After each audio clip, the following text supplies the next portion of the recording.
The explanation of this question you want yesterday, I have let's solve this question. Now, according to question, we have a two coil having their common centers O, X and Y. And suppose the current is flowing in the X is I1. The direction of current in X coil is given, that is the clockwise direction.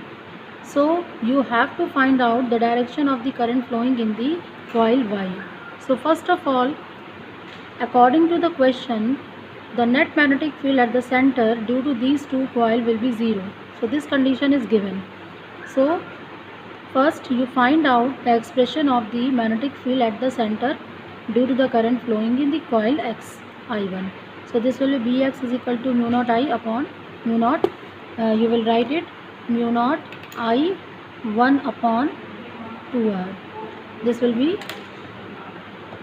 and what will be the direction of this magnetic field? So you all know very well, when the current is flowing in the clockwise direction, so that phase of the coil will behave as a south pole. So that the direction of the magnetic field at the center will be vertically downward. And total magnetic field I have considered at the point O will be B.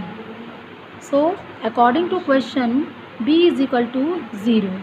If B is equal to 0, that means Bx minus By should be there, and By should be equal to Bx, because when the two magnetic fields are equal and opposite at this point, then the net magnetic field will be 0. So this condition we have got from the given condition. Now if this condition takes place, it must be the current flowing in the coil Y will be opposite to the direction of I1, that is anti-clockwise.